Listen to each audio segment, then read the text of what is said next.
Welcome to the world of probiotic foods. This is Cultured Food Life with your host, Donna Schwenk. Welcome, everybody, and thanks for joining me. And we're going to be talking about kefir again, which is, of all the cultured foods, it's my favorite cultured food. And we're going to talk about how to make your kefir creamy again when it starts to separate into whey and curds. And that can happen a lot if it gets over fermented. But I have certain tips and tricks that can help you to make your kefir creamy again, because I've been doing this a long time and I love creamy kefir. So honestly, guys, kefir is so worth the trouble of making, and it really is the easiest cultured food to make. And like all things virtuous, you have to struggle sometimes to gain the rewards and learn things. So trust me, the rewards are many when you're making kefir. And in the summer months, your kefir is going to start fermenting faster, and it's going to turn into curds and whey. And then before you know it, it just starts to separate where it's liquidy and not creamy. And I can't tell you how many times people write me and tell me my kefir's bad. I threw it away, and that just gives me massive anxiety. Don't throw your kefir away. Always check with me before you throw your kefir away, because often it is 9 times out of 10, it's still good. And I can help you fix it, because I've been doing this a very, very long time. And there's just a lot of things that I know that I can help you with. I have a whole FAQ page on kefir, and I will link that in the description below so you can check out all the kefir frequently asked questions. But when it comes to making it creamy again, let me just give you a few little tips that can really help you. And here's the deal. So as your kefir grains, if you're using kefir grains, and they can grow and multiply, and as the days get warmer in the summertime, kefir starts to ferment really, really fast. Like right now, mine is fermenting really fast. And before you know it, it has passed the thick and creamy stage, and it turns into whey and curds, where you see a big hunk of whey, and then you see the curds at the top, and everybody freaks out and says, my kefir's gone bad. It's just got over fermented. And it doesn't look very appetizing, and it can often taste really, really sour. But it's really good still. There's many things you can do, and it's still good. It just doesn't look very good. So here are some tips on how to make your kefir creamy again. So number 1, let your kefir ferment for a shorter time and watch it closely to see when it gets thick, and then strain it. And here's the deal. So you can watch it, and when you start to watch your kefir, you will see these little tiny pockets, like almost like a bubble. And you'll see it'll be a little bit of whey. If you look in the jar, around the outside of the jar, you'll see a little bit of whey, and just a tiny bubble. It'll start popping up all over. That's when you know that it's done.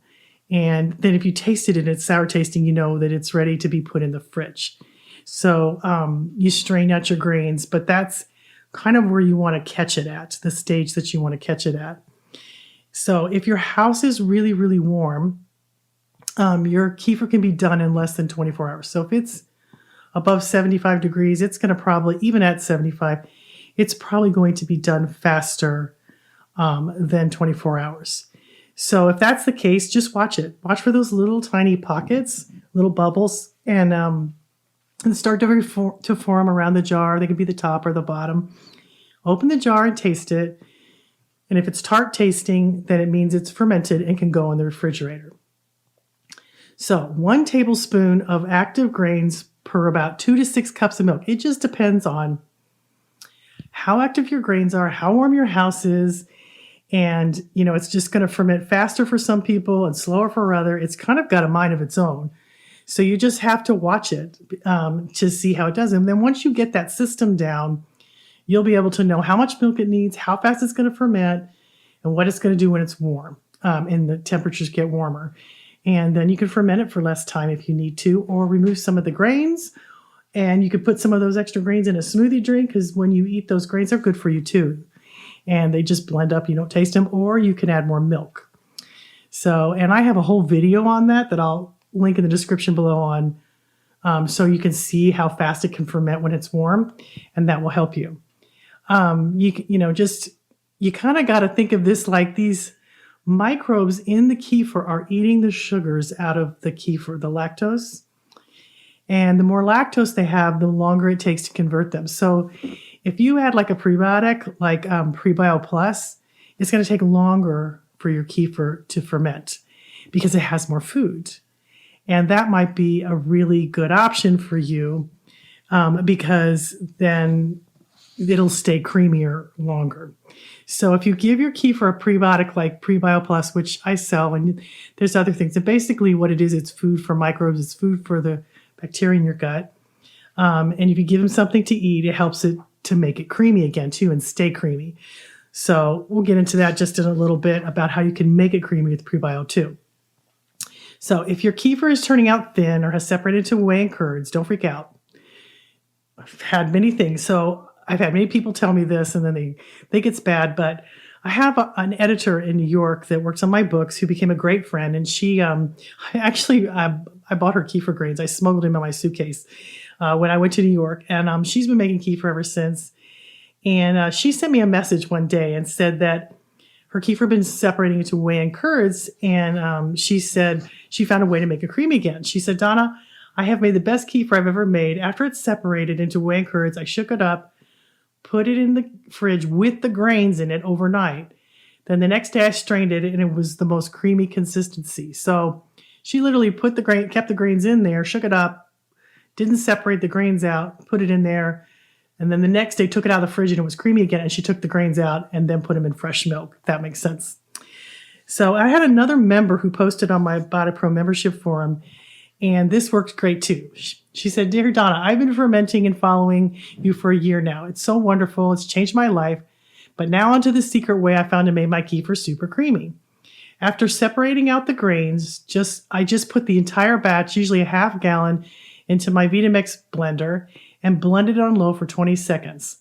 I poured it back into a half-gallon canning jar and put a plastic lid and placed it in the fridge. And it came out smooth and creamy again. It seems the blending got rid of the lumps and changed the consistency to more like store-bought kefir. Maybe they blend their kefir too. Then before pouring out the jar, I stirred it with a spatula to get uniformity. And normally the kefir will be thicker on top and thinner on the bottom. I don't bother with the second fermenting more as this new procedure works so well, because we do second fermenting where you add a little bit of fruit to your kefir. And sometimes that makes it separate faster, but it does make your kefir taste better and gives you more vitamins and minerals. Okay, so she says, one hint, if you see whey at the bottom of the jar removing from the fridge, stir it versus shaking the jar. That's true. That does work. The shaking frees up the CO2 in the kefir and it can spit out at you when you open up the jar, because I've had that happen to me too. So here's the deal. So it is the casein in milk that forms the curd. And the whey doesn't have casein. And since it's fermented, it doesn't have any lactose anymore because kefir's 99% lactose free. So the casein forms the thicker curd, and so it separates into whey and curds when it gets warm. So shaking it or blending it should uniform the curd again with the whey. So that's why people say that blending it and then putting it back in the fridge right away works. Now, I had another lady we talked to that she was on our membership and who really, really likes thick kefir. And she said that she added larch powder, which is a dietary supplement similar to prebio, to her kefir, and it made it super thick. It is basically a prebiotic. And if you add a prebiotic, which is, we have Prebio Plus, it's food for bacteria, and it gives your kefir something to eat, and then it will help make it creamy again. But if you give it a scoop of prebio, or what she said was larch powder, you can shake it up or blend it up, put it in the fridge, and in the morning it will be creamy again. That's what's so fun about these prebiotic powder. And remember, when you eat these prebiotic powders in your diet, even in other foods besides kefir, they feed your microbes. They help things to ferment. They basically change your gut flora in a really powerful way. So go slowly with them. But like I put it in my coffee. I put prebio in my cultured veggies when they're fermenting. I have put them in my ketchup bottle to give us some extra extra prebiotics in our salad dressings, things like that. I stick it in salad dressing all the time. You shake it up, keeps the salad dressing from separating, and it's just a prebiotic, and it helps feed that food that's in there, and it just helps it to stay creamy, not only in kefir, but in other things too. So all of these things, basically what you're trying to do is to blend the caseins back up again and give them a little bit of food, because there's a lot of microbes in kefir, and then it starts to give it some food to make it creamy, and something in the summertime that I do all the time. So those are a few of my tips and tricks on how to make creamy kefir. And, don't throw away your kefir grain if it separates into whey and curds. Just use it into a smoothie, add lots of frozen fruit, make smoothie bowls. And it can taste, you can add one of the things that I've done for the last 2 days is I've taken frozen peaches and I have some frozen strawberries too. I do them separately. I'll put frozen peaches and bananas or frozen strawberries and bananas in a blender. I put a little bit of kefir and I blend it up and it turns into basically ice cream. I don't put very much kefir, and sometimes I'll even you can do almond milk, or you can do, any kind of milk to put in there, just a little bit to a cup or two of fruit. And it turns it into this really good ice cream dessert. And it makes super, oh gosh, I love it all. I love the peach one. Oh my, so good. And it just has a lot of flavor. And those fruits and vegetables, you should try to eat more fruits and vegetables, especially in the summertime, because when your body's hot and gets overheated, it needs to cool down. And fruits and vegetables have superpowers that help your body stay hydrated, help feed your microflora. And actually, I have a blog coming out about this on which things to keep you cool in the summertime. If it hasn't already posted, I don't know how we're going to do.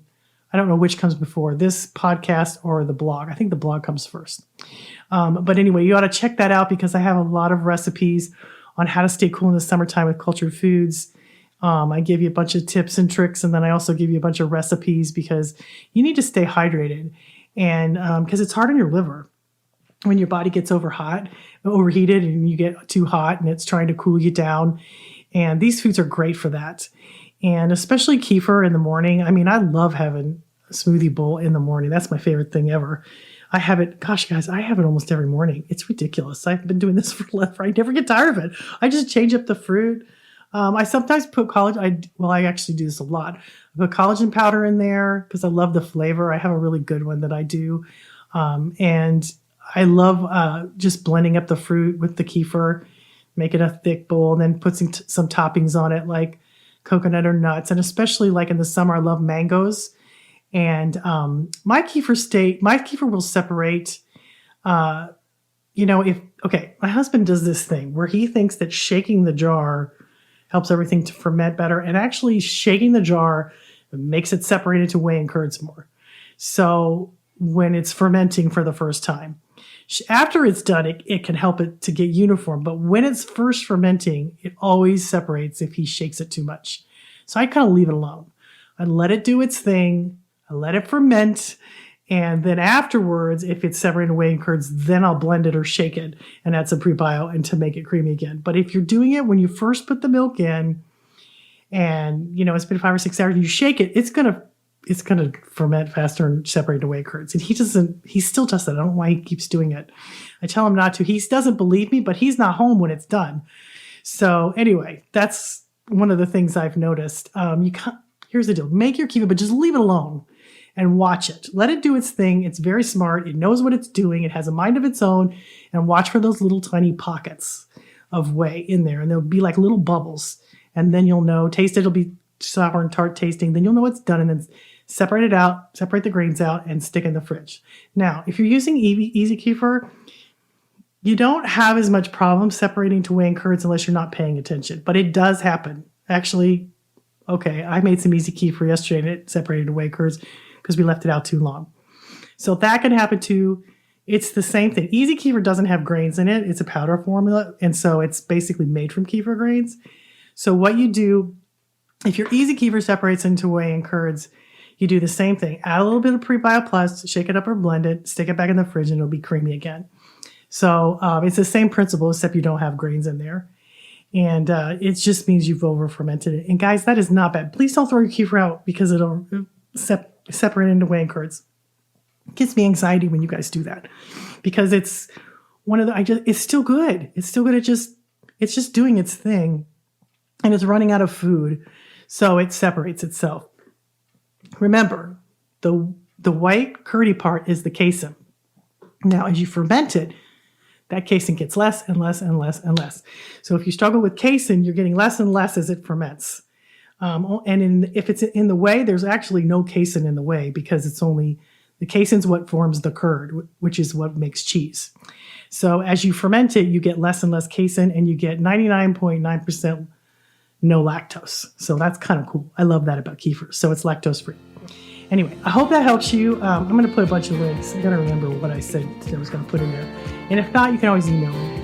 And we do our best to answer everybody. But that's how you make your kefir creamy. Again, please don't throw it away. It drives me crazy. And if you're in doubt, you can always shoot me an email. And that's at support@culturedfoodlife.com, or go to my website and get contact. So anyway, well, have a great week. Have a lot of kefir this summer. It's going to help you. It's going to help your liver. It's going to help your immune system. It's going to boost your immune system. It's going to keep you healthy, especially in the heat. And it'll make all the difference. So have a good week, guys, and we will see you next time.